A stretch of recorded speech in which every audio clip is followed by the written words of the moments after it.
70 years ago, I was in high school, almost a third as long as the country has been around.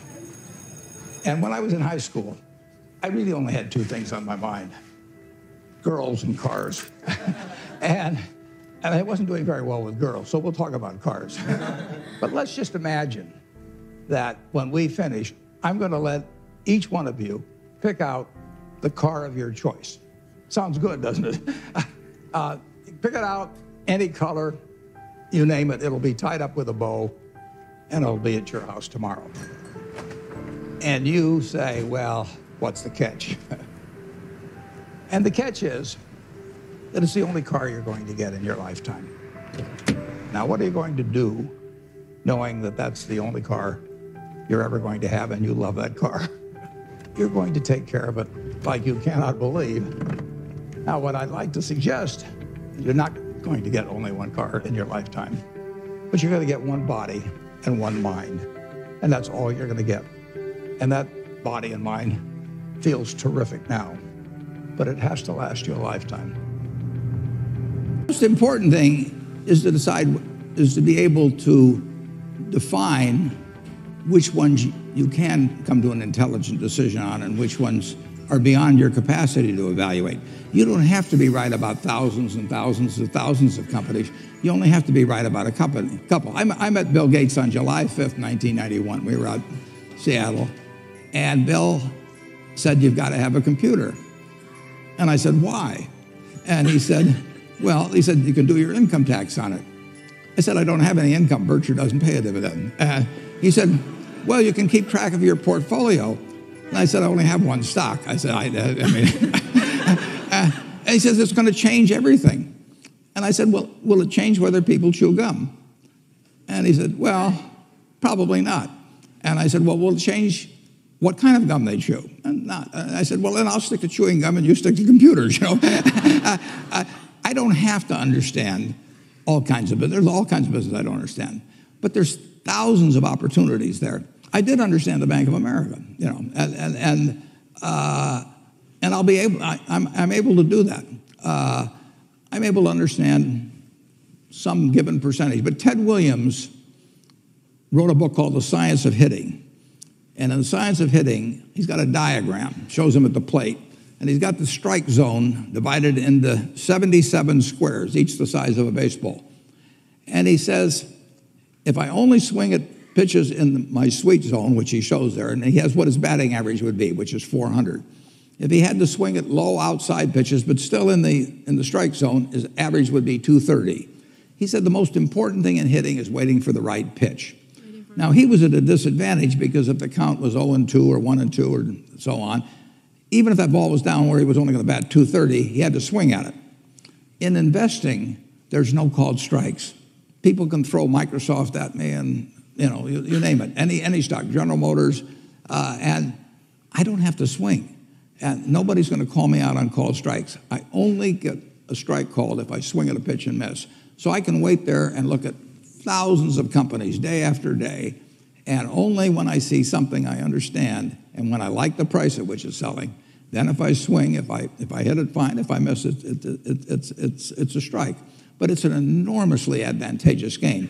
And it's a terrible mistake to think you have to have an opinion on everything. You only have to have an opinion on a few things. In fact, I've told students, if when they got out of school, they got a punch card with 20 punches on it, and that's all the investment decisions they got to make in their entire life, they would get very rich because they would think very hard about each one. And you don't need 20 right decisions to get very rich. You know, 4 or 5 will probably do it over time. So I don't worry too much about the things I don't understand. If you understand some of these businesses that are coming along and can spot things on, if you can spot on Amazon, for example, I mean, it's a tremendous accomplishment what Jeff Bezos has done. And I tip my hat to him. He's a wonderful businessman. He's a good guy, too. But could I have anticipated that he would be the success and 10 others wouldn't be? I'm not good enough to do that. But fortunately, I don't have to. You know, I don't have to form an opinion on Amazon. And I did form an opinion on the Bank of America, and I formed an opinion on Coca-Cola. I mean, Coca-Cola's been around since 1886. There's 1.8 billion 1.8 billion 8-ounce servings of Coca-Cola products sold every day. Now, if you take 1 penny and get 1 penny extra, that's $18 million a day. And 18 million times 365 is 7 billion, 3 less 730 billion, or $6,570,000,000. So annually, $6,570,000,000 from 1 penny. Do you think Coca-Cola is worth a penny more than, Joe's Cola? I think so. So, and I've got about 127 years of history that would indicate it. So those are the kind of decisions I like to make. And you may have an entirely different field of expertise than I would have, and probably much more up to date in terms of the kind of businesses that we're seeing evolve. And you can get very rich if you just understand a few of them and understand their future. What is it that you two share? What makes this friendship so satisfying for both of you? Well, I think we both certainly share a curiosity about the world, and we come from two different but related worlds. So I think we probably spent about 10 hours of this 1-hour visit that Bill was scheduled on July 5th, 1991. His mother had to talk him into it. And we weren't halfway. I mean, we'd gotten no place in terms of our eventual agenda just in that time. In fact, the governor of Washington came by, and Bill's dad had to come into the bedroom and pull us out of it. We didn't want to. He was a little embarrassed we were talking to him. Well, we have fun to start with. Right. I mean, every relationship should have a lot of fun in it. And we find the world in just such an interesting place. So we like to compare notes on it. When we compare notes, we have a lot of fun doing it. Part of the time, as I remember the conversation, by the way, there's a remarkable documentary about Warren, which is on HBO. I think it premieres on January 30th, on Monday. Yeah. You should take time to take a look at it. Bill's involved in that, and you will see, in a sense, it's called, I think, Becoming Warren Buffett. Yeah, that's what it's called. Becoming. Took me 86 years, but I got it. You're doing well on it, though, aren't you? Well, so far, yeah. But best is yet to come. And one of the things that happened tonight, Bill, was that I guess your dad at the dinner said, what's been the most important quality for you? And you found out that you and Warren had the same word. Yeah, I think curiosity, which Warren mentioned, is an amazing thing where you try and predict what's going to happen, and then when it doesn't, you sort of think, well, that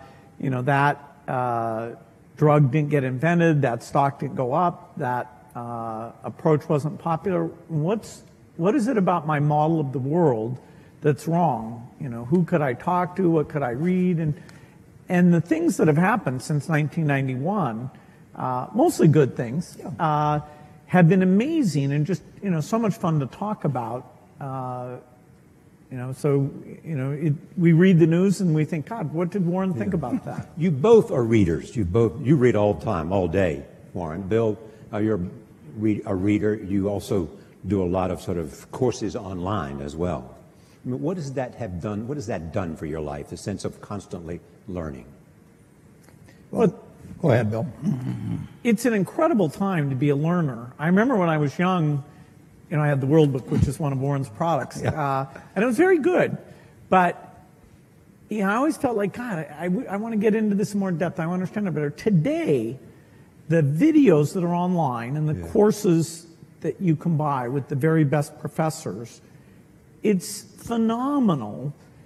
Take a subject like weather or climate change, or what's going on in economics, what's known, what's not known. Now with the foundation, a lot of what I need to learn is about biology, making vaccines and what's going on with these various diseases. This is a phenomenal time to be a curious person. The information that's out there, I have my biggest problem is that I stay up too late because I'm reading and then I'm a little bit tired the next day. The other thing that you share other than reading is optimism. You believe in America. Absolutely. You have said to me more than once, I would give up a year of my life just to know what the next 50 is going to be like. Yeah, even the next 4 now. I mean, why'd you pick 4? I don't know, just a number that came to me. It is just fascinating what's happened just in my lifetime, in the 86 years. I should mention one thing about reading. It was at the library here at Columbia that I wish I spent probably more time than any other student. I lived there practically. But I pulled the book out there, happened to be Who's an American. It told me something about my professor, Benjamin Graham, and then I looked up and I went to the library and I said, I want to learn more about this because I learned this over here. That changed my whole life. We own Geico now because of that librarian directing me to some other book and then following through on that.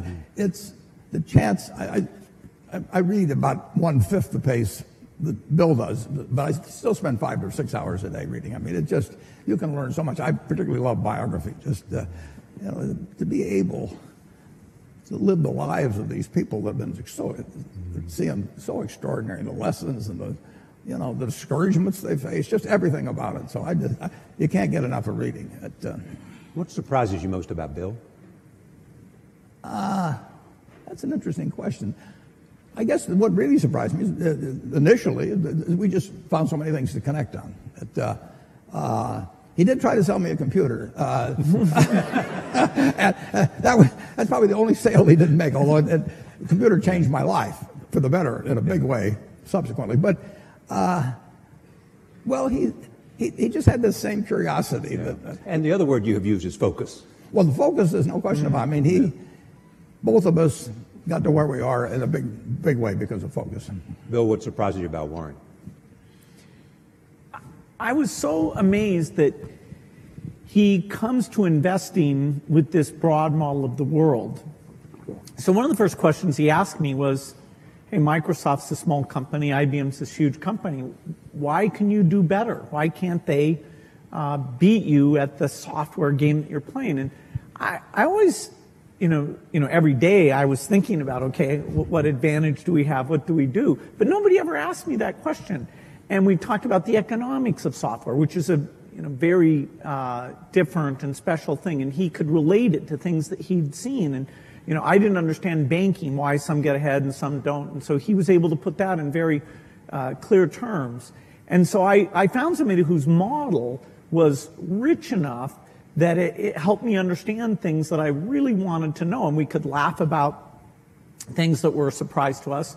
I'd say his humility and his sense of humor really stood out in this incredible way. I mean, he enjoys what he does and he shares that with other people. And even, when I ask questions that are pretty naive that he's probably been asked 50 times, he's very nice about, well, it took me a long time to figure this out, Bill, but here's how it works. I tried Bill out with some non-transitive dice. And I'd read about him in Scientific American or someplace. And there were only 2 people in the world in the history of these dice that actually figured it out while I was trying to take their money from them. And one was the leading symbolic logician in the world, and the other was a drunk who didn't really know any better and asked the wrong question. But Bill said, wait a second, you choose first, and the game was over. You taught him, you didn't teach him, but you brought him into a great appreciation of bridge. Yeah, he'd play bridge, but the family is very big on games. His family was very, very big on games, and so we played bridge together, and we played in China, going down the great rivers when we were supposed to be looking at the scenery. We had a good time playing bridge. All right, we've got a lot of questions we want to talk from the audience. We want to start up in the balcony, so we haven't forgotten you. It's hard to see, but is there a number there that has a question? Okay, start it wherever it is. Yes, number 6.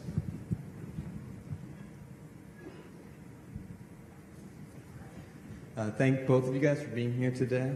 My question is in regards to public health and vaccinations. Given our current president's publicly stated stance against the use of vaccinations, both in this country and abroad, how would you recommend that we, as students and future leaders in the health sciences, best allocate our resources to most effectively resist his alternative fact political philosophy in regards to domestic and global public health? Thank you. Well, Bill? That's a good place to start. Yeah. Well, the facts about vaccines are very clear and very strong, which is both that they're safe and that the vaccine schedule has been designed to reduce disease. And the more parents that adhere to it, the more not only their children will be protected, but you have some kids who are immune deficient. And so unless the kids around them are protected, then it puts those kids at risk. And there are diseases like measles or pertussis that all it takes is a small cluster, and then mostly those diseases would be coming in from overseas, but you can get infection. And in some European countries, you've had deaths because the kids weren't vaccinated. I don't think the U.S. government is going to come out with any negative statements. There may be a commission, and fortunately, if you look at the facts are quite unequivocal. We certainly are speaking out in favor of vaccines. I'm a little surprised that we have to stick up for them, but it's true in every country that you get these rumors, and particularly in today's media, those rumors can get out and ahead of the facts because the rumors are sort of more salacious or, contrary to what you've been told type things. Here, I'm sure we'll have a chance, if necessary, to go through the facts again and get a clear positive message from the government. And the risk is, if vaccines somehow, people are scared of having vaccines, the risk is? Well, we're engaged right now in polio eradication. And the only way that succeeds is to get 95% of the kids to have these vaccines. And there we ran into a form of anti-vaccine sentiment that's even worse than U.S. rumors, and that is that two terrorist groups, one in Nigeria, Boko Haram, and another one in Pakistan, Afghanistan, the Taliban, said that vaccination was a U.S. plot and would sterilize women, and it was a very bad thing. And they took the women who were going out to the children's houses and giving these oral polio vaccine, and actually killed a number of them. And so those negative rumors, the only reason we still have polio today, that we're not done, is because of that part of Nigeria that Boko Haram has caused unrest, and the border areas, including Baluchistan in Pakistan, where there have been these anti-vaccine sentiments. So, our risk is simply those negative things. So it's not just in rich countries that we run into this. It absolutely causes deaths if parents don't know. Bring your kids in and get them fully vaccinated. And your drive to eradicate polio is to show that you can do it. Well, it started in 1988 when it already had been eradicated in the Americas. So these were the U.S. in the 60s, the rest of the Americas in the 70s, showed that it could be done. And so in 1988, well before our foundation was involved, Rotary and a number of other organizations said, let's get rid of this. And it's been harder than was expected just because of these sentiments. Here we are in 2017, last year, less than 50 cases. So we are very, very close. In fact, there's so few cases now, the way that we track where the virus is we go and look at sewage samples, and we see, because a lot of kids get infected and pass it along without getting paralyzed. And so it's only through these sewage samples we know that there's still about 4 places in Pakistan and Afghanistan and 1 place in Nigeria that we haven't gotten there yet. All right, let's see the next question. I got to see a card. Number 1. Thank you both so much for being here. My question, again, is a little bit on the political spectrum. I was wondering what you're both most hopeful about in this new political environment we have, and also what you're both most worried about. You want to take hope or worried, Warren? Well, I'm confident that America will move ahead. It's been, from the time I was born until now, the real GDP per capita of this country has gone up 6 for 1. I mean, nobody ever dreamt that would be possible. And when you look at what's happened in this country over 240 years, it's an absolute miracle. When I went to Columbia Business School in September 1950, 1 woman in the class. I mean, this country moves forward, and you can't stop it. So I'm enormously optimistic. I say the luckiest person born in the history of the world is the baby being born today in this country. And we will go and, everybody, half the country always is going to be somewhat unhappy, or close to half, about the last election. But I grew up in a household in the late 1930s. My dad was very Republican. my sisters and I didn't get dessert unless we said something bad about Roosevelt. I mean, it was required. And I heard all these apocalyptic views about after his third term there'll be no more elections. I've been hearing that all my life, and year after year after year, with occasional hiccups and an occasional seizure like we had in 2008 and 2009. But this country, it's all profit, folks. I mean, when I came in, just think of what it would have been like in 76, nothing here. Yeah. And now we've got... And the velocity of change it just keeps moving. Day. I mean, guys like Bill, they don't quit. Yeah. I mean, he moves on to something like polio. He mentions 50 cases in the world. There were more than 50 in the ward where I went when I was a teenager to see a friend of my sister's. And they were all in these rocking machines and everything. They were destined to a terrible, terrible life, and it was just one ward in Omaha, and now that's the yearly total, thanks initially to, as well as currently, to Rotary and some, but people kept working on it. This world moves forward, and it's been doing. I bought my first stock when I was 11 in April of 1942. The Dow was 100. If you haven't looked, it's 20,000. Something good must have happened in between, and it's going to keep happening, folks. Bill, I know you share the optimism. What about concerns? Well, the optimism is partly that I think American innovation is strong. Support for research is by and large bipartisan. And so whether it's health breakthroughs or even energy breakthroughs, I think, every year that goes by, we're going to have more of those things. Now, this administration is new enough. We don't know how their budget priorities will come out. There are things like foreign aid, which is a small part of the budget, about $30 billion a year, but that means the U.S. is the biggest, that every time there's new leadership, we have to go in and articulate the benefits. It's well spent. It's not the image that people have in the past. And so right now, I think there's a lot of intensity to make sure we get that message out and get, both in terms of the executive branch and the Congress, to maintain amazing things like the President's Malaria Initiative or PEPFAR, which is an HIV thing. These things started under President Bush. And so our foundation's had a great working relationship with Democratic and Republican administrations. Most people wouldn't realize that U.S. foreign aid as a percentage of the economy, which is generally how it's measured, reached its low point in 1999 under the Clinton administration. Now, I'm not saying it was the administration. It was a mix of the administration and the Congress. Then, during those Bush years, it went up fairly substantially. Now, the economy helped with that, but these initiatives were really amazing. And, I'm hopeful that maintaining or even growing these initiatives will be a priority when there's a lot of talk about tax cuts and different spending activities. And so it is a bit up in the air during these months ahead. And you've often made the point that no matter how big the private contributions are, sometimes in terms of sheer scale, you need a government. Yeah, somebody asked me today, if PEPFAR, which is this AIDS program, was canceled, wouldn't private philanthropy make up for it? Well, PEPFAR is over $5 billion a year. That is this one aid program, which is a phenomenal thing that's saved over 10 million lives.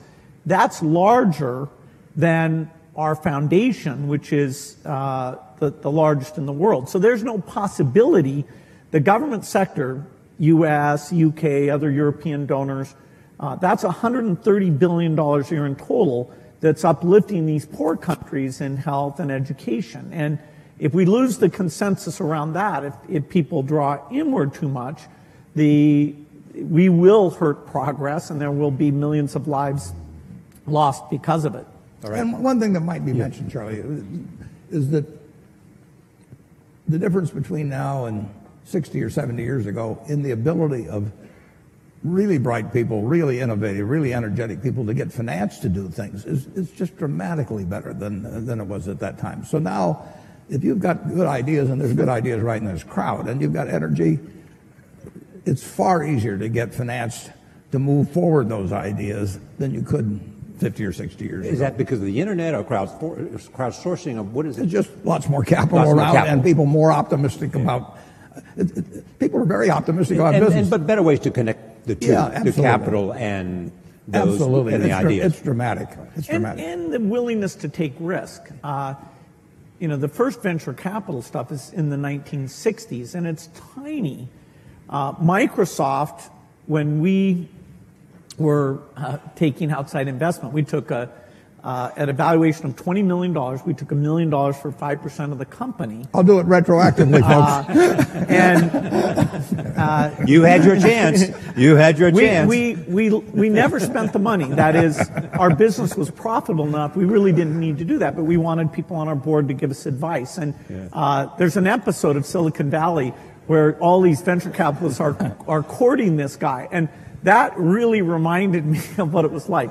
By that time, which was 1984, there were dozens of venture capitalists. And that's something that other countries have tried to duplicate. They have in small part, but not nearly as well. This willingness to take risks, the idea that if you have a failure, it's not a mark of shame, that, hey, what's your next startup going to be?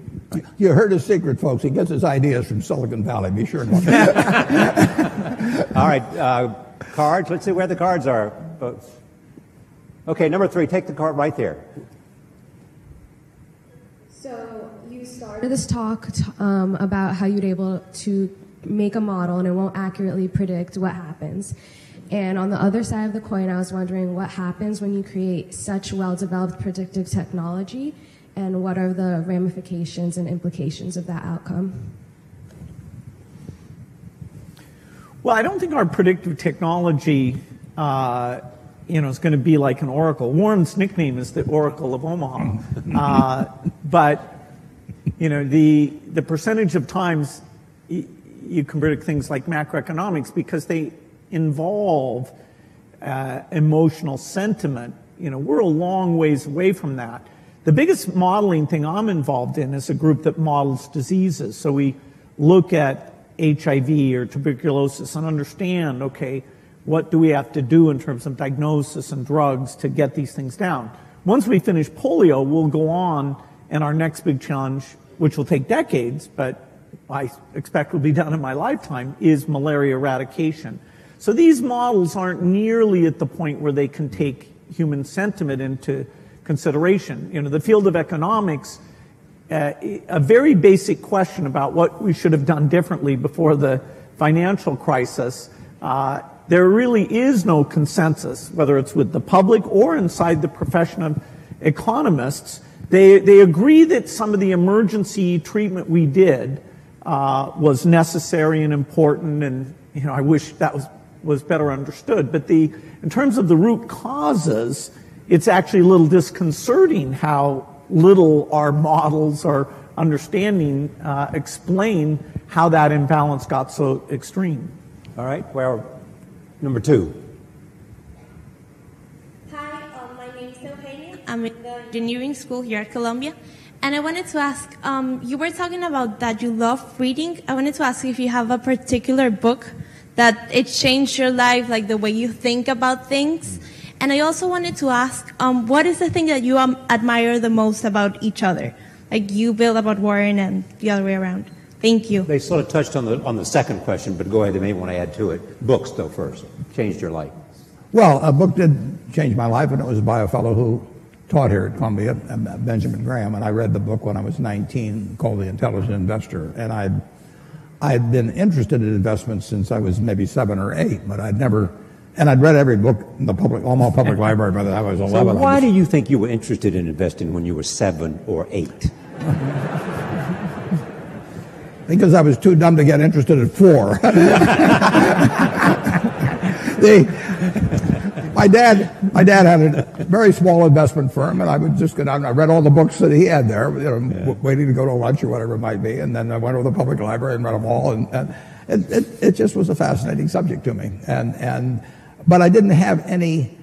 I knew what everybody thought and all of that at an early age, but what Graham wrote made sense. I just happened to pick that book up at a bookstore in Lincoln, Nebraska. But to investing per se, is there something about your core competence that made investing the perfect place for you to be? Yeah, it certainly wasn't to be a pro football player. I looked. It was a question of zeroing out all the other incompetencies, and I was left with one thing. No, Just the allocation of capital. I was actually wired in a way that was, this would be something I would be good at. So wired in what way? I can't tell you precisely, but I've got the right temperament for it, which is much more important than IQ. If you've got more than 120 points of IQ, sell the rest to somebody else. You don't need it in investments, but you do need the right temperament. You do have to be able to think for yourself. And getting back to the earlier question, the first question I ask myself when I look at a business is, is it important and easy what I can determine about this business? Yeah. And a lot of them don't make it. Now, Bill is looking for hard questions that plague society, and where intellect and money may make a difference. They may not for a while, but he's taking on the tough things. My job is to find easy things. I'm looking for 1 foot bars to step over, rather than 8 foot bars to jump over, But that's not irrational if you're looking at the investment universe. But reading is key. On the biography, on the book thing, I will tell you a wonderful book to read. I can tell you a number of them. Intelligent Investor, obviously, if you're in the investment field. But Catherine Graham's autobiography is a marvelous book, and it's absolutely honest, told by an incredible woman who had an incredible life and then wrote honestly about it. And someone who you knew very well and invested with, and she was a bit reluctant and had to be assured, that she was afraid of me, actually. Yes. But what makes that book so much? It is such a broad range of human experience, honestly told. I mean, you couldn't have nobody in Hollywood could write a scenario that she lived through, and just to see that world develop, how she reacted to it, and everything. You can learn so much. My partner Charlie Munger just loves Ben Franklin. You can learn from other people and their mistakes, and I find biography is my favorite. Part of the reason you love biographies. Pardon me? Part of the reason you love biographies. Yeah. Okay. Where is the card? Right here. Just come here. I'm having a hard time seeing the card, so that right here. See where the hands are raised.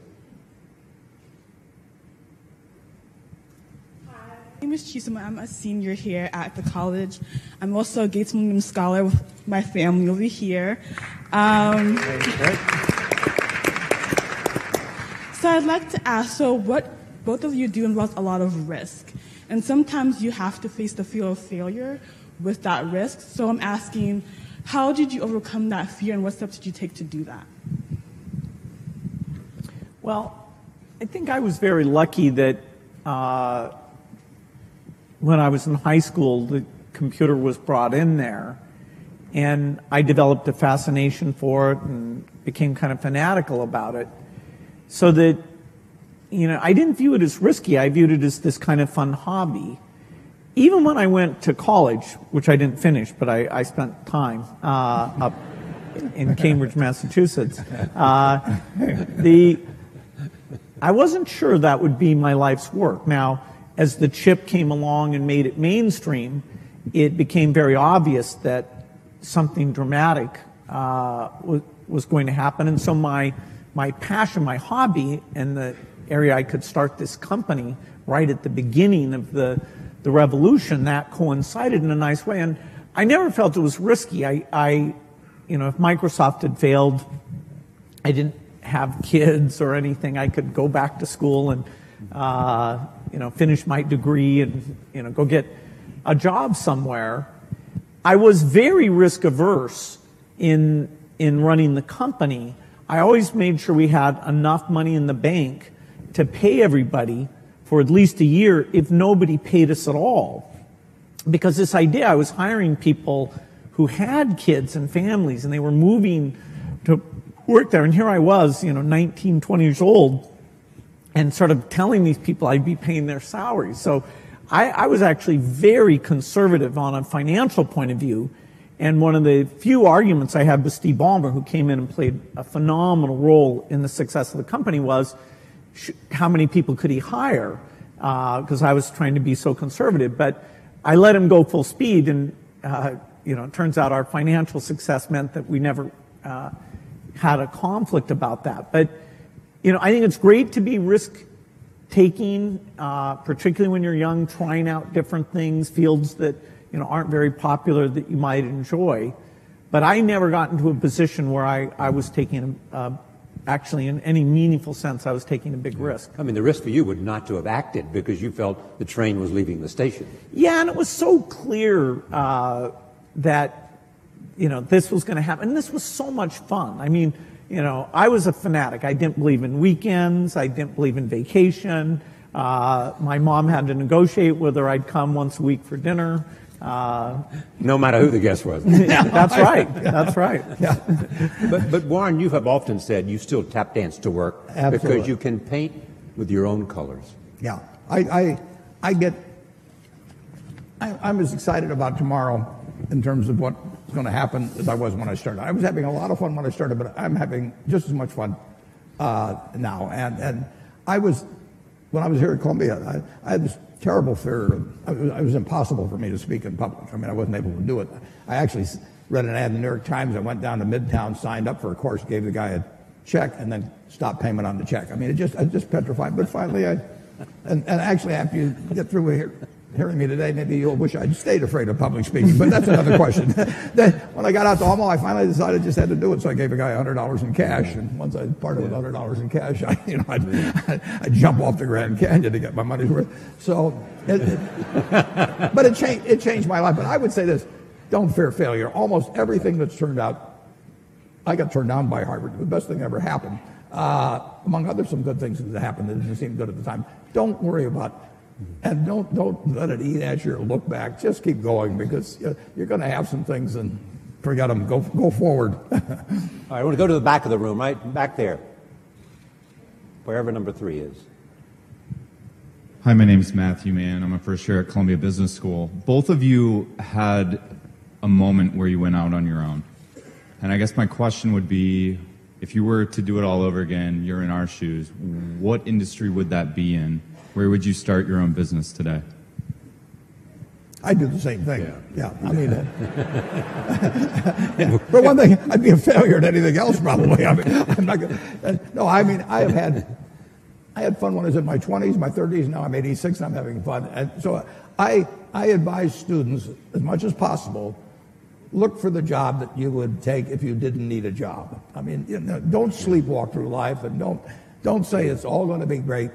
I'll do this and I'll do that, and I'm just marking time till I get to be older. That, as I've told people, that's like saving up sex for your old age. I mean, it just is not it is not a good idea. Yeah.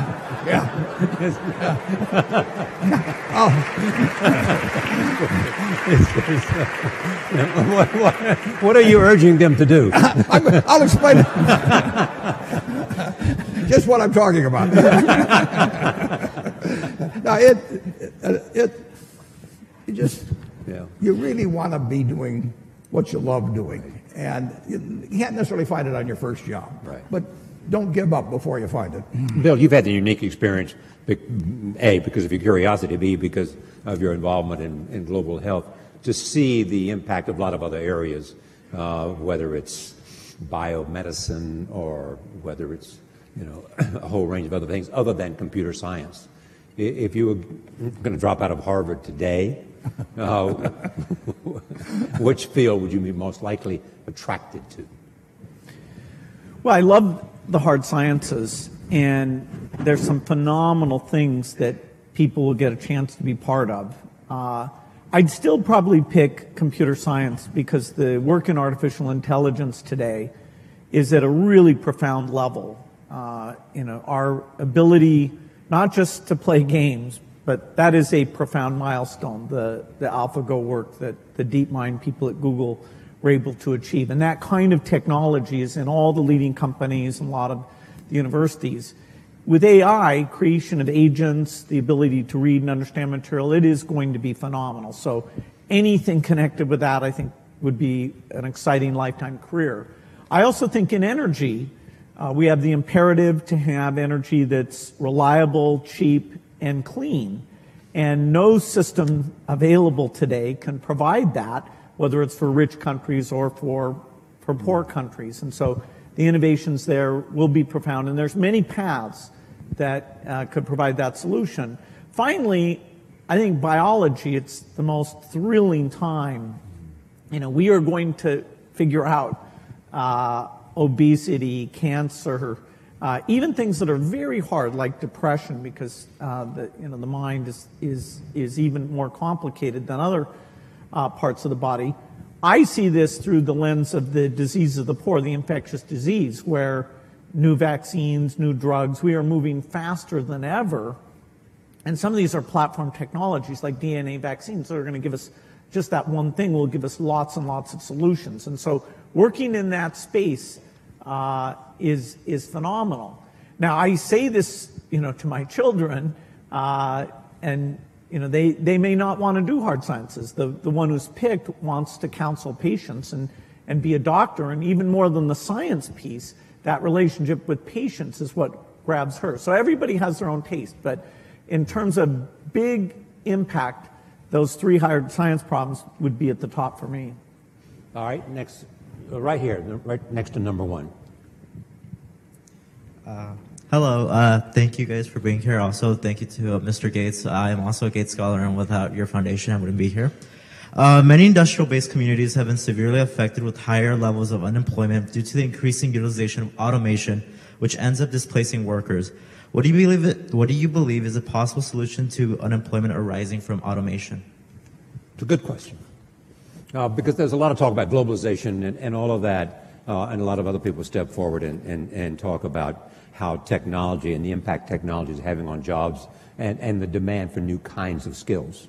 Yeah, we were here in 1800 and conducting this, and somebody would point out that eventually tractors would come along and better fertilizer and everything, and that 80% of the people are now employed on the farm, and in a couple of hundred years it's going to be 2 or 3%. And what are we going to do with all these people? Well, the answer is we release them. Keynes wrote something about it in something called Essays on Persuasion. He wrote in 1930 about what a more prosperous society would become like. And he actually postulated that in 100 years, and we're now 87 years from that there would be 4 to 8 times as much output per capita. And he's remarkable, but he didn't quite get how it might get distributed. But the idea of more output per capita, which is what the progress is made on productivity, that should be harmful to society is crazy. I mean, the distribution may be a problem, but if one person could push a button and turn out everything we turn out now, is that good for the world or bad for the world? You'd have to figure out how to distribute it, but you'd free up all kinds of possibilities for everything else. So everything should be devoted initially to getting greater productivity, but people who fall by the wayside through no fault of their own, as the goose lays more golden eggs, should still get a chance to participate in that prosperity, and that's where government comes in. Right. Bill, anything to add to that? Yeah, a problem of excess is a different problem than a problem of shortage. If all the tractors and computers stopped working, then we would have problems of shortage there. And we just wouldn't have enough people to make the output. A problem of excess really forces us to look at the individuals affected and take those extra resources and make sure they're directed to them in terms of re-education and incomes policies, and the need for labor in terms of smaller class size, helping handicapped kids, reaching out to the elderly. The demand for labor is not at zero. If you ever get to that point, fine, you can shorten the work week, and you'll be just fine with that. And so this idea of taking an individual who during their generation is affected, I think there's a lot to be learned about that, a lot of thinking we have to do. But the macro picture that it enables is an opportunity. Number 2. Also, I'm urging people at the back so you have a chance. We want to go back up to the balcony as well. So I see number 6. We'll come to 6 after 2. Yes. Hi, my name is Sam. I go to Columbia College, and my question is, what steps do you think need to be taken in order to improve public education, particularly in economically depressed areas of the United States? Bill was the one for the education. Yeah. I think this is a super important issue because the dropout rates, although they've gone down a little bit, they're still very high and very based on income. And even kids who graduate, a lot of them don't enter college, or they do enter college, and they end up in these remedial courses for their reading or math capabilities. And those people have an extremely high dropout rate from higher education, and they can incur debt, they have a negative experience. So we have a long ways to go in education. There are some very strong points of light, like here in New York City, some of the charter schools are, with even less resources than schools at large, doing a phenomenal job of educating kids. There are a lot of countries, particularly in Asia, who, spending way less of their GDP on education, are doing a great job educating their kids. And it's not just the top 20%. Their bottom 20% is pretty phenomenal in the case of China, South Korea, and Singapore. And so looking at what we've learned in charter schools in terms of building the culture, giving teachers feedback, what is good teaching look like? Do we give teachers a chance to learn from each other about that interactive element that makes the subject seem relevant and important? There are great teachers, but spreading those practices has been very, very tough. And so I'd say it's a top priority, and our foundation has that for our work in the United States. Education is the top priority, whereas outside the U.S., we take on health. It's a tough problem because the institution of education are fairly resistant to change, and people are not yet convinced by various approaches very easily. But we need to keep at it. We're going to stay and even actually put even more money into trying to help create models. Okay, up to number 6. Hi. First, I want to thank Bill. I've witnessed the role of your foundation in eliminating polio in India, and I'm really thankful for that.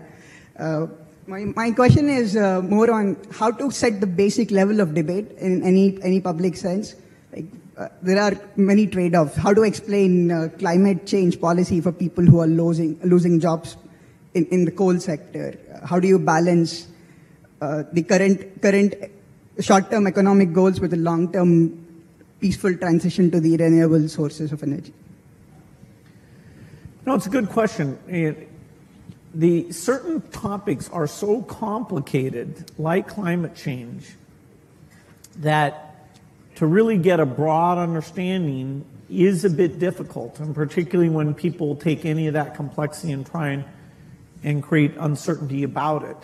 For example, India's kind of paradigmatic in that they want to electrify for all sorts of good reasons having to do with health and reading at night and quality of life. And the question of should they delay electrification for climate issues is going to be very difficult. The ideal is to innovate in such a way that they can go full speed ahead on electrification without emitting the CO2 that the natural path of them today, which is coal, is the way to go. And so we have a lot of cost reduction to do because rich countries may be able to buy premium electricity. When you get to middle income or lower, that's just not going to happen. And democracy has us allocate these resources in terms of investing in the future and things like research and investing in the present. And when you have a problem like the financial crisis, then you do get a little bit of more of short-term thinking. And I'm hopeful, I think it's better for the world and for the country if we can get back into a little bit more of a focus on the long term. We have some questions from Facebook. Warren, a central tenet of your investing is to invest for the long term. And this comes from Brian White, who says, how might Bill and Warren convince investors to think beyond short-term returns to encourage world-changing innovation? Well, I've spent my life trying to convince people of investing for the long term. Listen, if I knew how to double my money tomorrow, I'd probably invest for the short term too. It's much easier to invest for the long term if you're just talking pure investment, because you know what's going to in my view, it'd be very high probability what's going to happen 10 and 20 years from now in a major way, and I don't have the faintest idea what's going to happen tomorrow or next week. But if you're talking about societal, it's very tough because politicians face elections either every 2 years or 6 years, and the way particularly congressional districts have been organized, primaries have become more and more important, and so it's very hard to have politicians think of something that's wonderful for the country for 20 years but will cost them the election 2 years from now. And that's a basic problem in a democracy, and it gets to be more of a problem as we've arranged congressional districts so the primary dominates because a very limited number of people turn out, and their motive tend to be on the extremes of both parties. So it's not easy. Whether you're going to make an investment in a company or whether you're going to buy the company, what are the factors that you're looking for? What test? I'm looking for durable competitive advantage. I'm looking for something that has a moat around it for a considerable period of time. And I'm looking for an honest and able management to run it because I don't know how to run it myself. And I'm looking for a purchase price that's not excessive. But it's better to pay a little too much for something that's a very good business than it is to buy some bargain, but really a company without much of a future. And I don't know. I don't have a ability to predict with a high probability of success the future of most companies. So I'm looking for the exception. But the nice thing is, if there's thousands of companies out there, I really only have to be right on a couple. I mean, it's exactly the opposite of baseball, where you have called strikes, and the pitcher's trying to throw it to you at the worst part of the strike zone for you. And if he succeeds in getting into that corner 3 times and you don't swing, you're out. And investing, it's a no called strike thing. So I can sit there all day and somebody can throw me one company after another, and finally I get one in my sweet spot. Both of you have chosen both wives and partners well. Charlie Munger added what to you? Charlie Munger changed my views. He refined them in a huge way in terms of looking for the quality companies and looking for the ability to make an investment that would work out well for 5 or 10 or 20 years, as opposed to something there might be one. I call it cigar butt investing, where there was one puff left in the cigar, but the cigar was free, so you picked up these disgusting-looking things and got one puff out of them and went on to another one. And that worked okay, but it was small scale, and it really doesn't build something satisfying. So he kept forcing me in the direction of saying, is this really a business we want to own for forever? And do we want to get associated? It's like a marriage. I mean, do you want to get associated with this person forever? And it's a great way to look at things. Bill, your wife, Melinda, has added what? Well, she's... Other than 4 children. 3 children. How much time do I have? Because she is your partner, and she was there in the philanthropy from day one. At Microsoft, I had 2 partners who were amazing. I had Paul Allen in the early days, and then Steve Ballmer as the company got bigger. And we would not have achieved anything what we did without those partnerships. Because, when things are tough, when you're making big decisions, having somebody who's really in there with you, committed, for me, I couldn't have done without that. For the foundation, Melinda's an amazing partner. She thinks about the people issues better than I do. She, knows when I get overexcited about the science. She can, make sure we're being realistic about it. And it makes it fun. Last week I went to Europe to World Economic Forum. She went to Nigeria, and then this weekend we just sat and talked about, okay, what did we see? What does that say about the work we should do? And so, I don't think I'd enjoy it without a partner, and particularly someone amazing like her. It's more fun with a partner. I mean, Charlie and I have had more fun working together than either one of us would have had individually, and we have never had an argument after working together for 58 years. You talk every day? Not anymore, because we know what the other guy's going to say. We just grunt. We talked it all out 50 years ago. So if you see Charlie and he says, "Why haven't you called me?" you'd say, "Well, I knew what you'd say anyway." Absolutely. No, there's no question about it. But we still have a lot of fun together. All right, right there. Well, let's see, number 2. Hi. Hi, my name is Molly Zanger. I'm a student at Barnard College. I guess what I'm basically wondering is what your main considerations are when you're choosing where to donate and what causes to donate to, and what the main challenges are that are associated with that. Yeah, well, I wholesaled it because I made a choice that I wanted to have. Well, originally, my first wife and I planned that I would pile it up and she would unpile it, but that was plan number one. But she died in 2004, and then I had the problem of figuring out the best way to distribute what would turn out to be a lot of money, and I wanted some people who had similar values and similar objectives to what I had, but I also wanted people who would pour in intelligence and energy, and in the case of Bill and Melinda, a lot of their own funds, would work at it full time, but who really saw society as I saw it, which was that every life is of equal value. And that if you start with that, and then you figure what you might be good at changing, whether it's in medicine or education or early learning or whatever it may be, that was my answer, was the wholesale.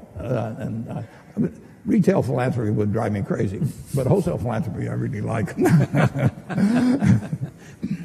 Bill? Yeah, for our work at the foundation, the belief in innovation, which both Melinda and I saw at Microsoft, our question was, okay, how do we bring that kind of innovation to help the world's poorest? And we learned that coming up with new vaccines, that although you can pay a lot to have them created, the marginal cost comes down to less than $1.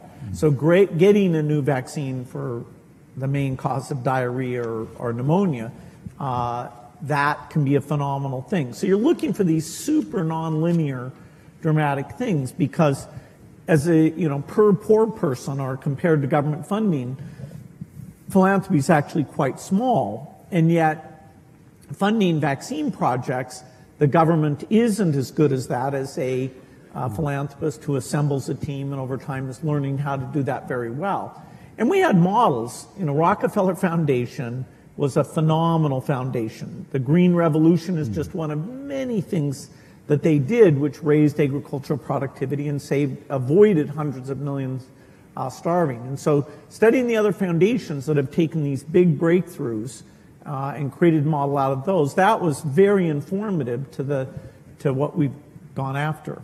What's the most important lesson you've learned, though, about making investments from the foundation today that you learned along the way?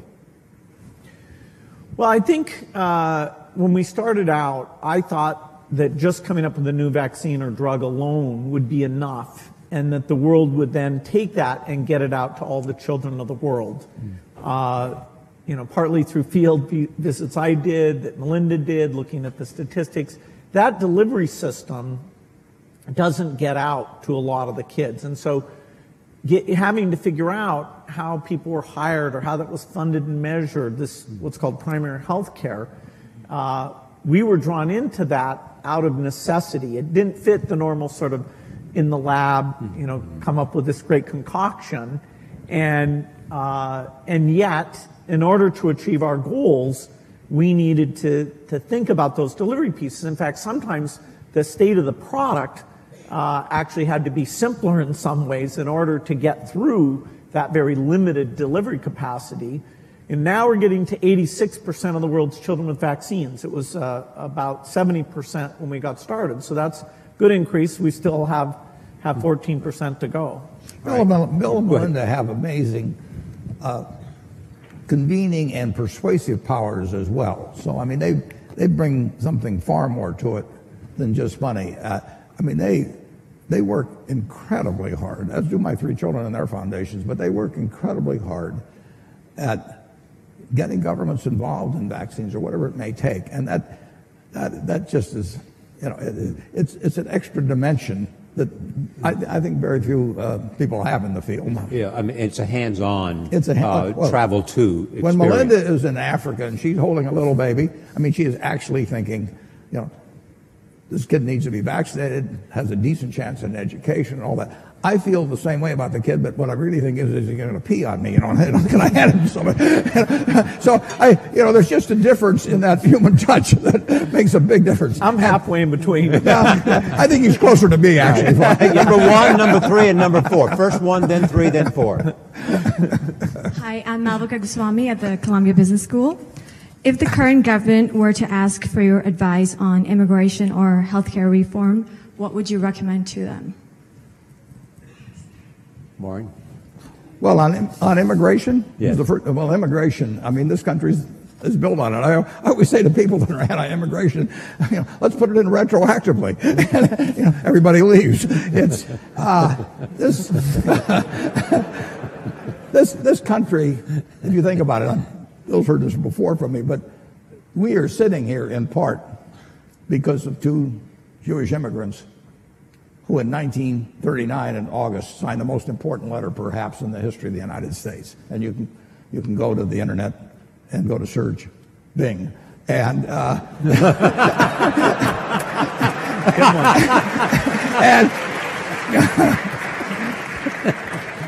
and just type in Einstein, Roosevelt, 1939. Leo Szilard and Albert Einstein, 2 immigrants, came here.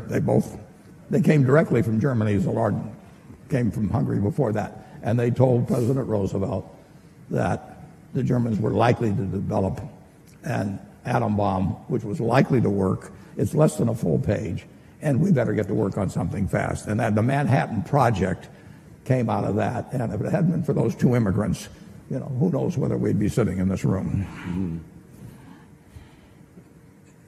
Immigration? I'm going to let him handle it.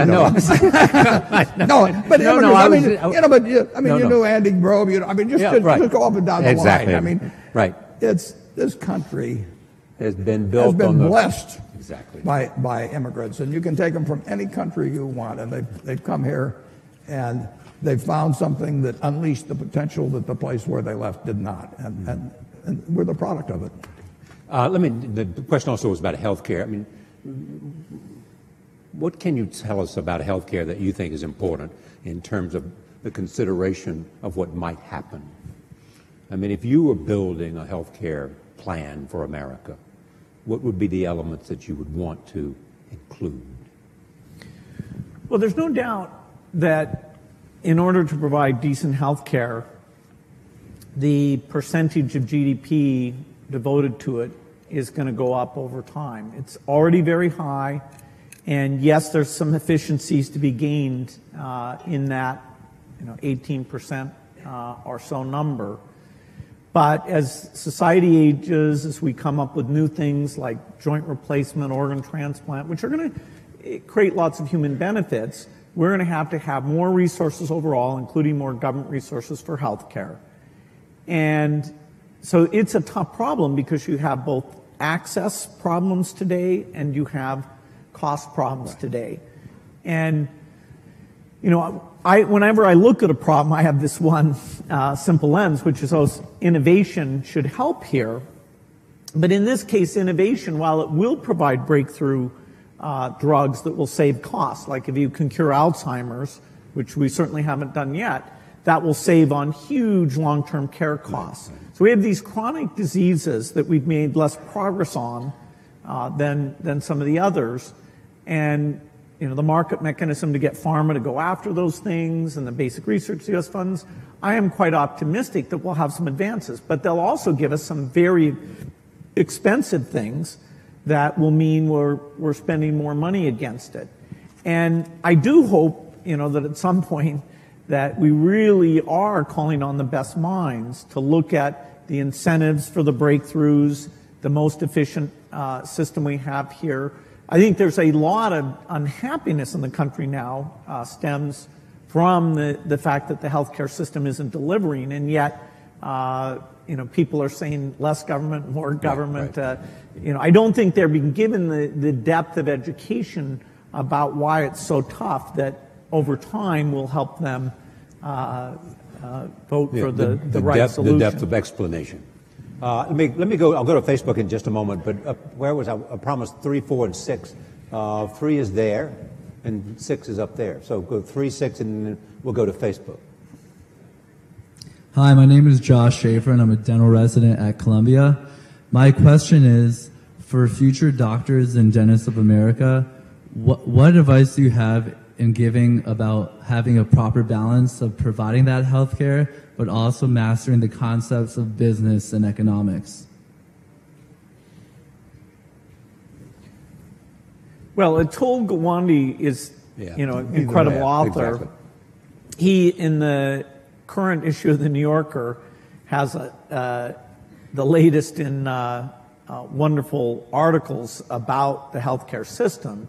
And he's talking about the people who do sort of heroic surgery like himself are paid twice as much as the people who are on an ongoing basis in a great incremental way learning about the patient and seeing what works for them. And it's a calling cry to say, hey, that part of the system needs to be run better, needs more resources. So I think it's brilliant that he's saying that, and it also corresponds to what is working in some other countries. Okay. 6. Hello, my name is Donna. I'm from Columbia College. So you both have invested a great deal of money abroad, but there is a prevailing belief by some that there are pressing issues in America. There are poor people here, there are sick people here, and we should deal with that first before even tackling anything abroad. So what are your thoughts on that? Well, my own personal thought is that every life is of equal value. And in many ways,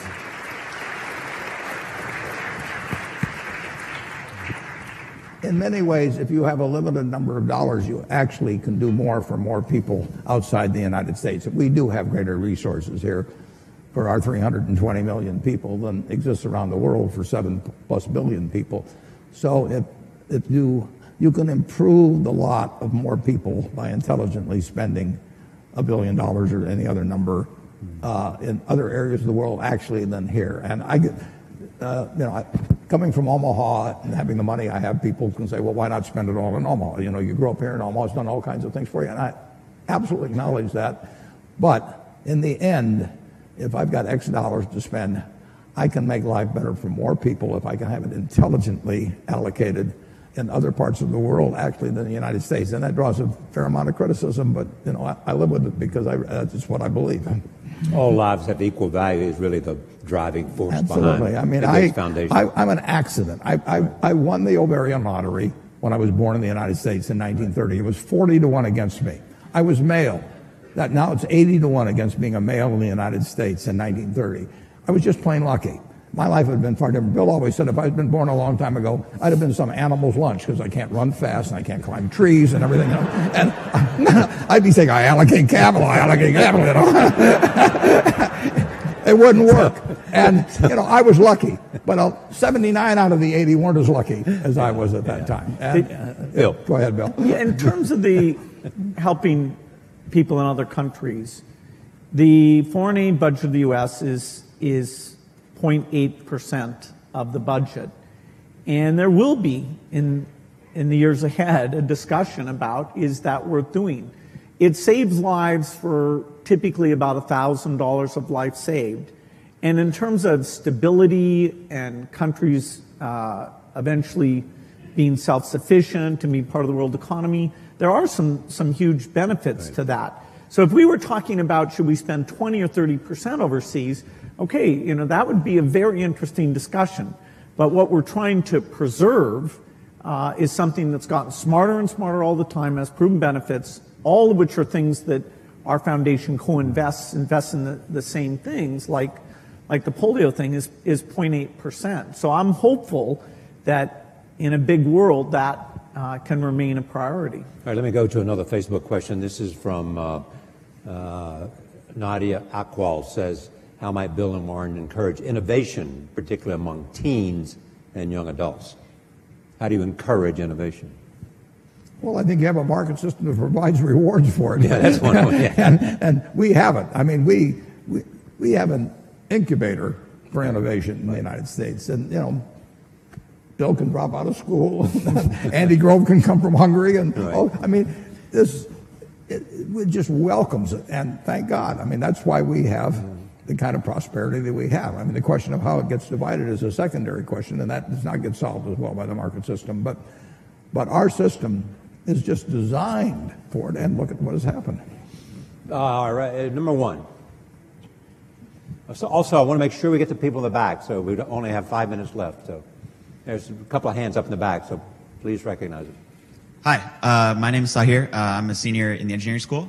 As men of such great influence, I'm curious, and we touched a little bit about this in the last question, but how you deal with reconciling your convictions with maybe what is believed by the public, maybe even a majority, considering that you have the wealth and power and fame to make such great things happen.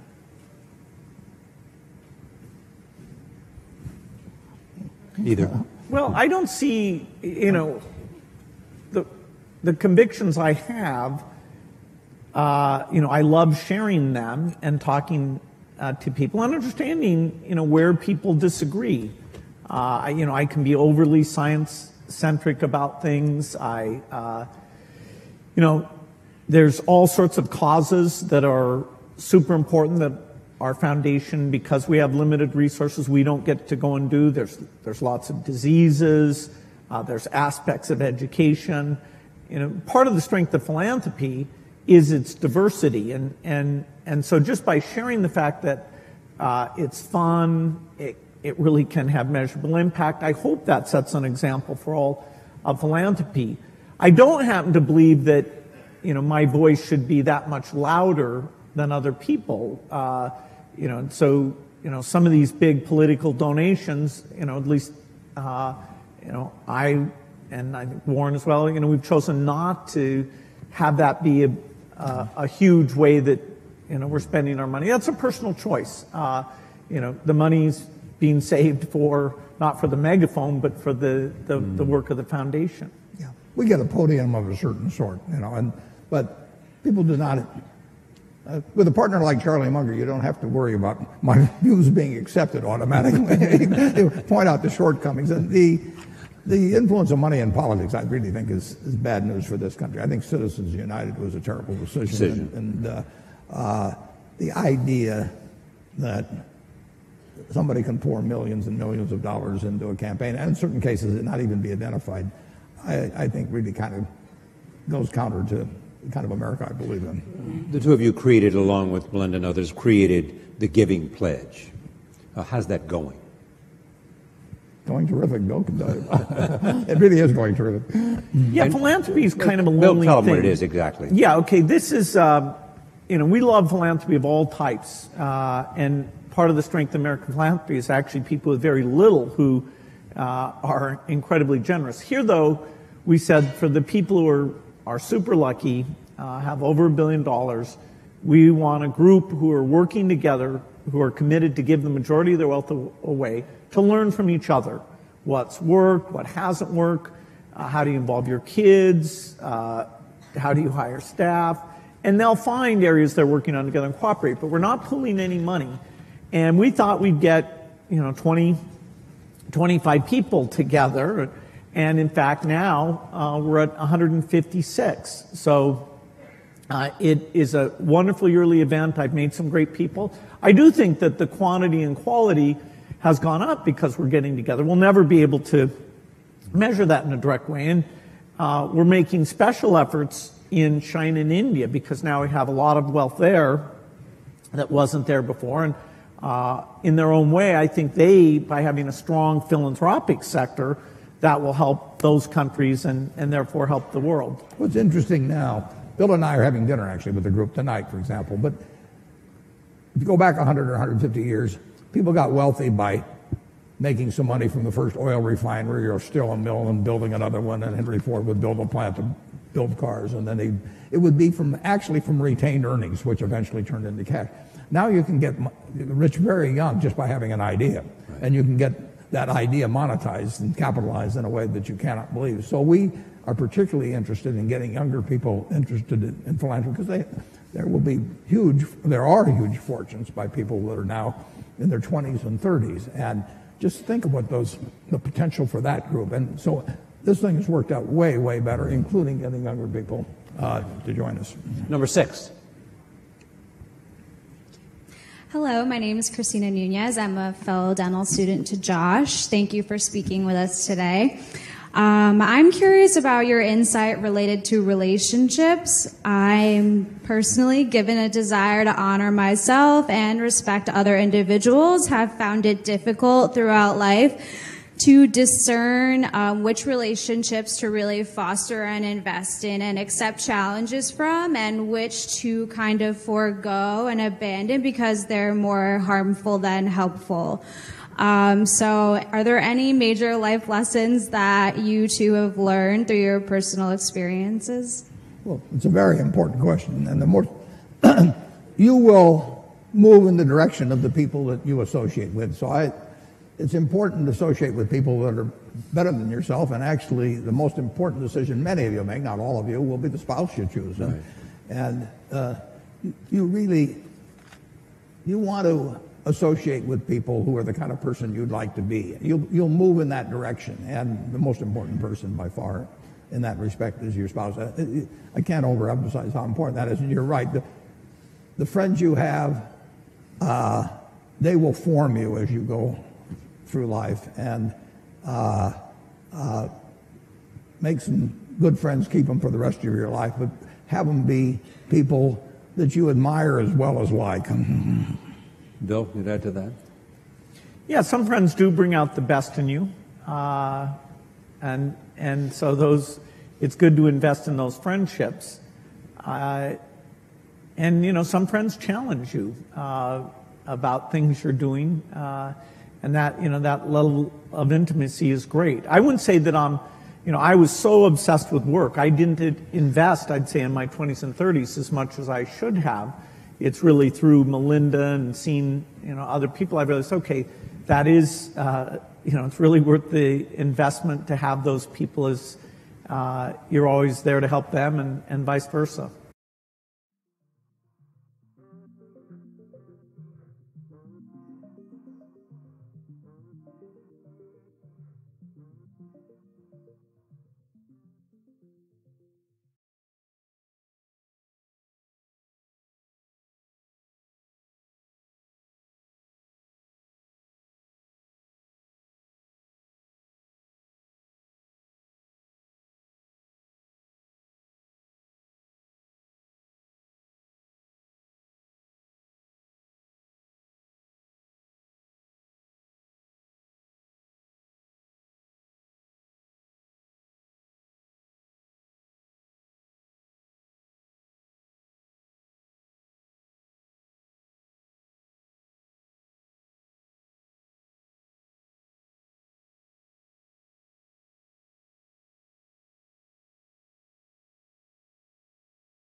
All right, I got 2 thin pizza crusts. I think that's make it on your own. I got a Mexican style. All right, let's see. Oh, I got another Mexican style. My wife knows I like those. Got a pepperoni.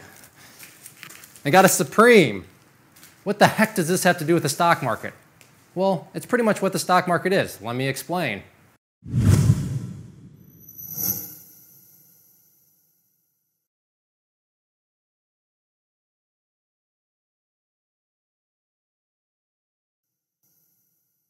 Now, if you're a longtime viewer of the channel, then you clearly know what the stock market is. To give a little context, I'm a former youth group leader at my church, and just over the years, I've had that age range say, hey, you should talk about a stock market. What is it? And just kind of do a video on that. That would be a cool video, and it's taken me this long. So this is definitely intended for just the people that have no idea what the stock market is. Maybe you were doing some homework right now for school, and yeah, you can use this analogy that I'm about to use. That's perfectly fine. But I just want to talk about what is the stock market from a very simplistic view for those of you that are out there that are maybe wondering. And hey, if I can inspire you to want to maybe learn more, that's cool too. But the stock market is essentially all about pizzas. And in fact, we're not even going to call it the stock market anymore. We're going to call it the pizza market. The stock market is made up of just a whole bunch of pizzas. So in our case, we're going to just use 3 pizzas.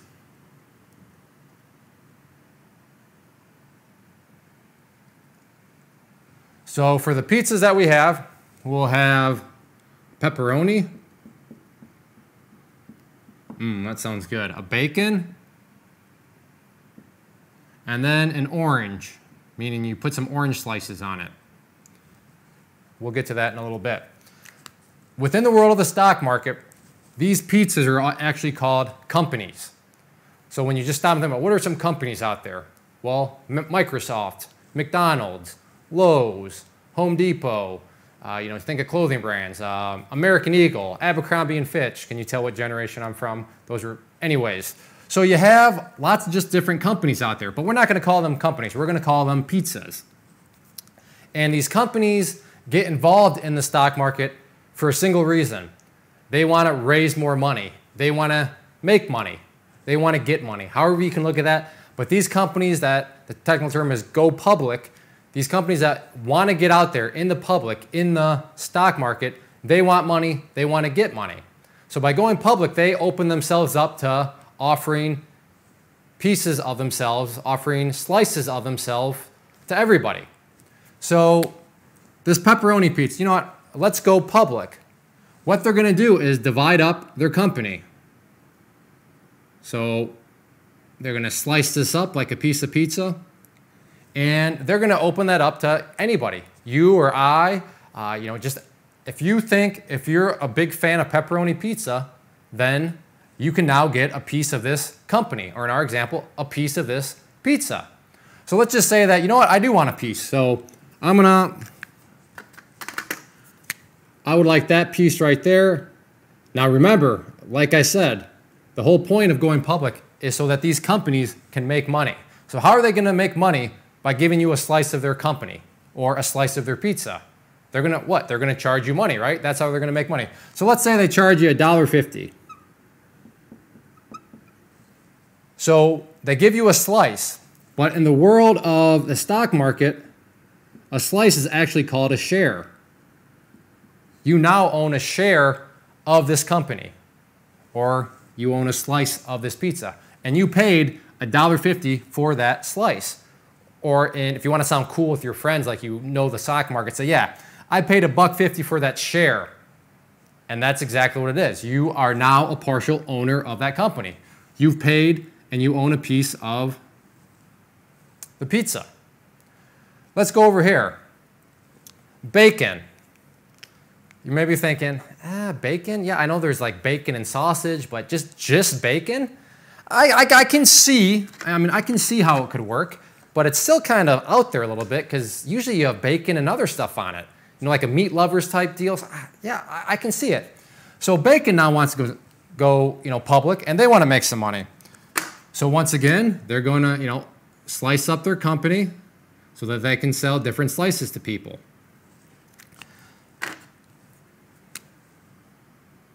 So once again, you're like, you know what, I do. I want a piece of that bacon one. It's a little bit more speculative though, because I see how it could work out, and I see, you know, it's got some potential. It's still a little bit goofy because just bacon. So for that,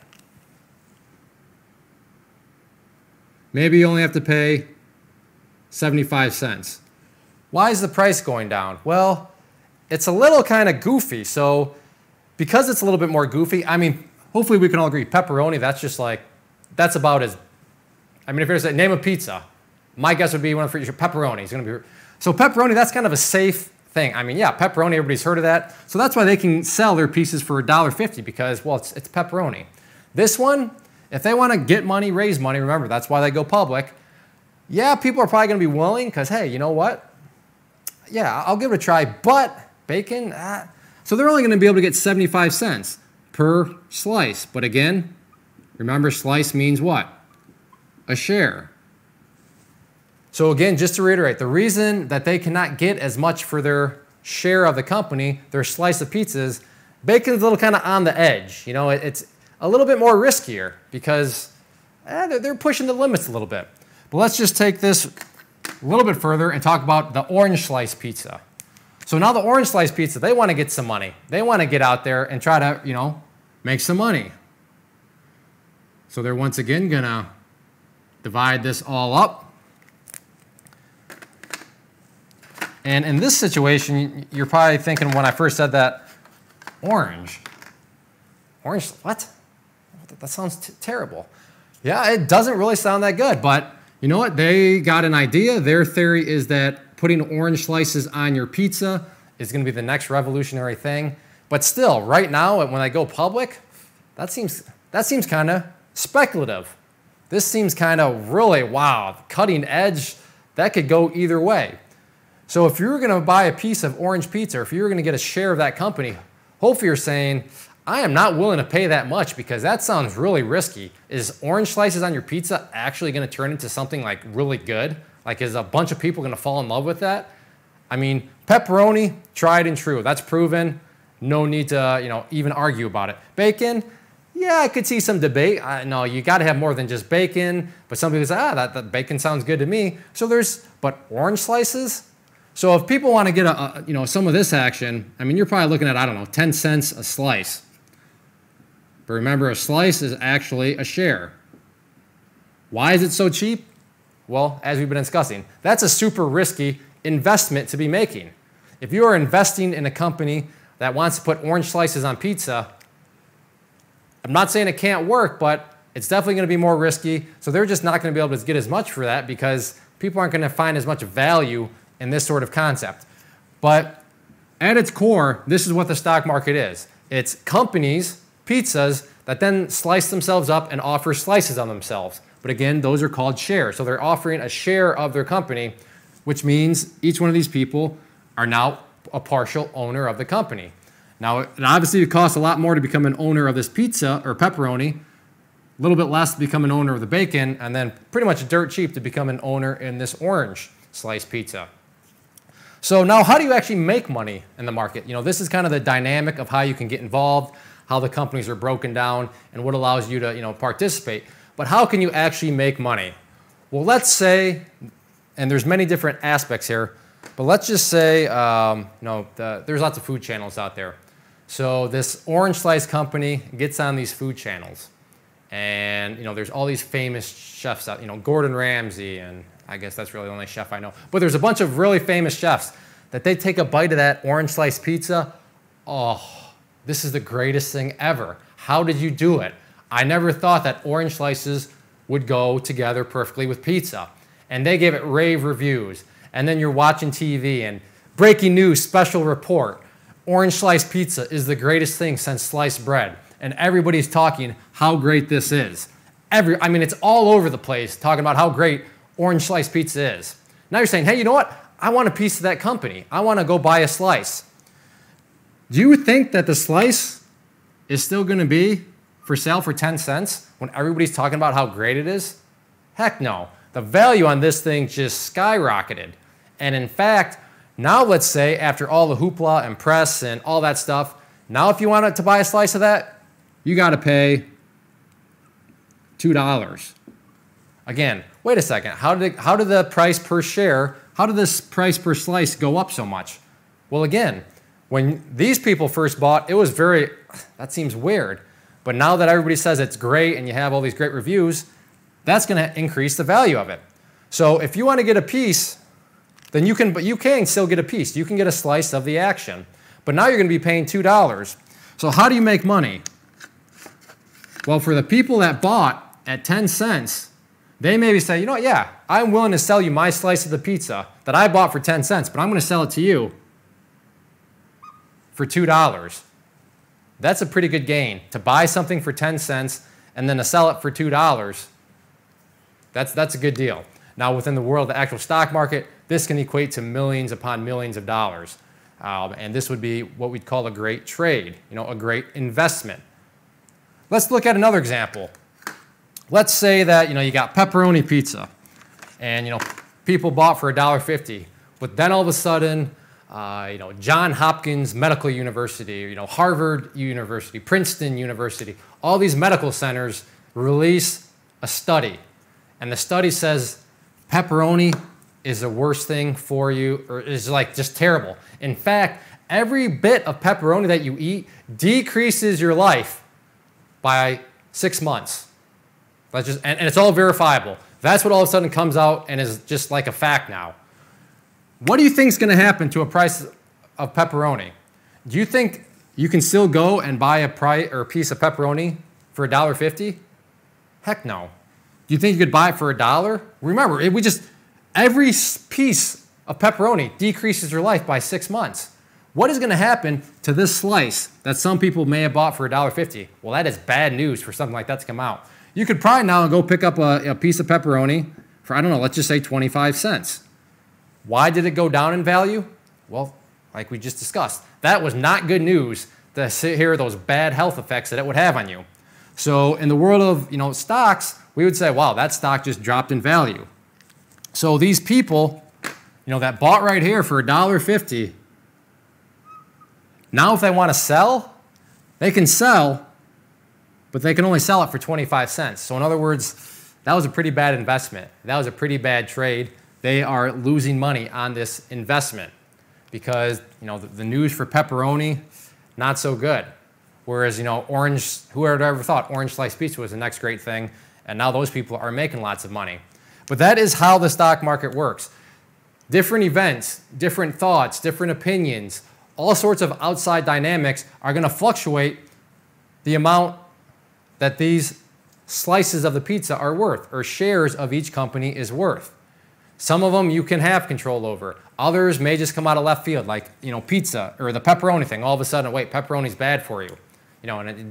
Sometimes it can come out of left field. Sometimes you can kind of see it coming. But that is how it all works. The stock market is just a bunch of companies, a bunch of pizzas. In order for these companies to make money, they're willing to sell off slices of their company. So I realize this is a very bare bones, kind of analogy of how the market works, but that's all it is. It's companies want to make money, so they're going to offer shares of themselves to the public, and then you can go and buy them. And at that point, you are known as an investor because you are investing in that company because you think that company is going to be going up. I mean, if you think that orange sliced pizza is going to be the next greatest thing, then yeah, you would want to buy a slice. If you think that pepperoni pizza is just a good, safe kind of thing and you just want to play it more so on the less risky side, then yeah, pepperoni would probably be a good choice to pick. But that's all it is. The market is just the pizza market, bunch of pizzas out there. All these pizzas are sliced up. And if you want to participate, you can go buy a slice or a share of that company. And at that point, you would be what is known as an investor in that company, or within our analogy, you'd be an investor within that pizza. So if there are any other questions, definitely leave those down below. I'm all for helping, especially the younger people, learn if they're interested in the stock market or whatever. So if maybe I didn't cover something or there's an aspect that I kind of left out, definitely leave those in the comment section below. I'd love to help you out and just get you a better understanding of what the market is from a very simplistic, very basic perspective. And I plan on doing more videos like this, as time goes on, just basic concepts. And that way, hopefully it can just help out some of the younger people out there in terms of understanding what exactly all that lingo means out there when, maybe watching the news and hear about the stock market this, stock market that. So as always, if you found this helpful, click that like button. Definitely leave comments, questions below. I'd be more than happy to help you out.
I've done a video about what the stock market is, but now I want to talk about how the stock market actually works.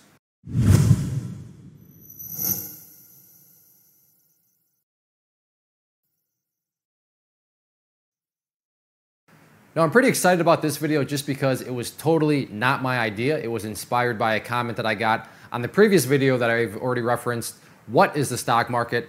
And I'll fully admit I assumed, sorry about that, and I just figured that everybody would understand what this person is asking. But now if I pull myself out of my shoes and put myself in a brand new trader's shoes, then oh yeah, that makes perfect sense. So like I said, sorry for the assuming, but now we're going to go through this comment bit by bit, and that's going to, prompt pretty much all the talking points in this video. I should note, if you did not watch